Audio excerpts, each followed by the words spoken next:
Hey everyone, it's Byron. I'm here to testify for Jesus Christ. Yesterday, someone sent me an email, and the email prompted me to think about what have I seen from the Lord about life after, say, an attack on the United States, or you know, I like sometimes to think about a verse in Jeremiah 51:50. It's talking about Mystery Babylon, but it says, "Ye that have escaped the sword, stand not still, remember the Lord afar off, and let Jerusalem come into your mind." Anyway, as I was prompted to do that, I was thinking, well, should I do a video or should I just hang out? What should I do? Should I expose someone for basically getting money off people for their own development or whatever? And this afternoon I crashed, man. I've been working out and trying to get in better shape and just got tired and went to sleep. I dreamed about a house and there was no furniture in the house. And when I woke up, I was puzzled. I was thinking, well, why would I not have furniture in my house? And I hung out for a little while with my wife. We were talking, and then suddenly it dawned on me, that's like the fourth dream that I've had of similar situations. So I just want to go through real quickly what I've seen personally about life hereafter. And what I mean is life after something devastating hits the United States for those who escape the sword, is what I'm trying to say. I think the first thing I need to mention is I had a dream. I was living in Louisiana. I had a dream about a specific spot in Alabama where there was an old house, and I saw in there a man who was washing the area out. It was like he was cleaning the area out. That was one dream. In a separate dream, an old house once again. And when I say old, I'm not talking about unlivable. I'm talking about a house you could live in. It's just 1960 version, you know?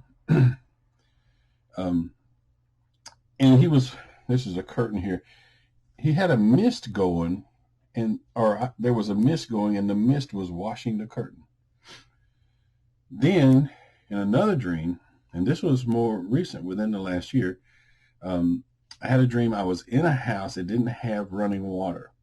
So the commode or nothing would flush, but it was a house, a livable house.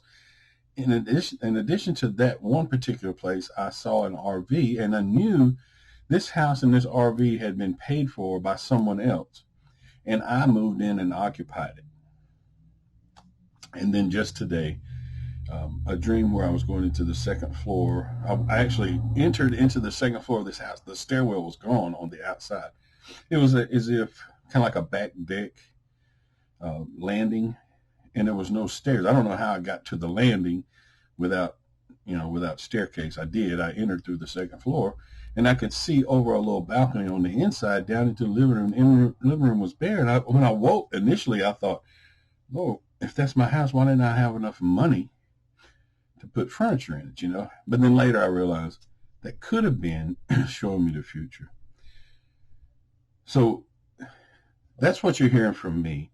That's what the Lord has shown me. That, and one other thing, before, I believe that before that occurs, there'll be a period of time to be primitive camping. While things are happening, there will be safe places where people will be primitive camping. And I think that the Lord's going to move people throughout the United States to live in camps, much like the Israelis or the Israelites did when they left Egypt. When they left Egypt, they lived in tents. In the King James Version, sometimes you might see booths, Booths. And every time I say that, I feel like I'm not saying it right because it just doesn't sound like there's enough articulation, I guess. Booths. So anyway, I wanted to share that because I think there's people possibly thinking, "Oh, what do I do? How do I plan for this future?" And what I've seen is it's going to be relatively simple in that if you can backpack for a period of time, I'm not talking about I don't have a tent with me. I'm just got to pack them up. I'm talking about have some temporary shelter, and later on you may be able to move into existing buildings. That's what I've seen. So I wanted to share that. I know there's a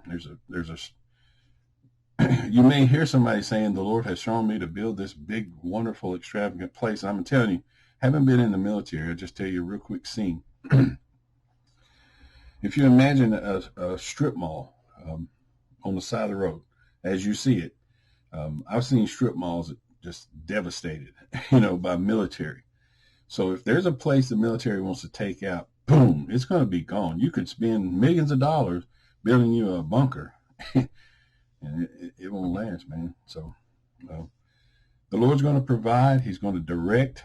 Jesus was with me during the invasion. If you see that video, you'll see, man, he told me during the invasion of the United States, Byron, go to such and such place. I'll meet you there. So, I'm not a proponent of saying don't do what you can on your own. I believe in packing your bags and being ready, having a plan, maybe some prepositioned items and things like that. But I also believe the Lord's going to be with us. He's actually shown me that in addition to this food stores that I have, he's going to have, the way I saw it was they have these mobile kitchens in the Army. You maybe can look it up. It's a truck that pulls a trailer. The trailer is a mobile kitchen. I literally saw one of those trailers pull up to me in the middle of a devastated looking area and serve me food. And that could be figurative, but may not be. I also saw a big silo that you would, store grain in.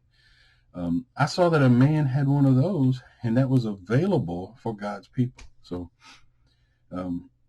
if you spend a little time with Jeremiah 50, Jeremiah 51, you can see, I personally believe that's written about the United States.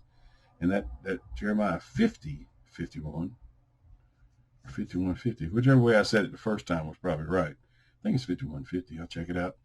But anyway, it says, ye who have escaped the sword, stand not still, remember the Lord afar off, and let Jerusalem come into your mind. And when I hear about stand not still, if you're going to stand not still, if you're going to be able to move around, you got to be mobile to a certain degree. Backpacking type capabilities, cart, two-wheel carts, stuff like that. I've even looked at, there's a two-wheel cart that carries deer that would be wonderful to just push along with belongings, If you ever see a movie where they left Egypt and were headed to cross the Red Sea, just see the Israelites, they were pretty much packing what they had. Maybe they had some animals with them, but don't think it's don't make big plans into what can be simple. When I was in the Army, there was this idea that, man, if I had this, it'd be great. If I had this, it'd be great. After you've been out there in the woods a little while and you realize how hard these things are to carry around, you'll simplify your life quickly. So, hey, I'll let you go. Bye.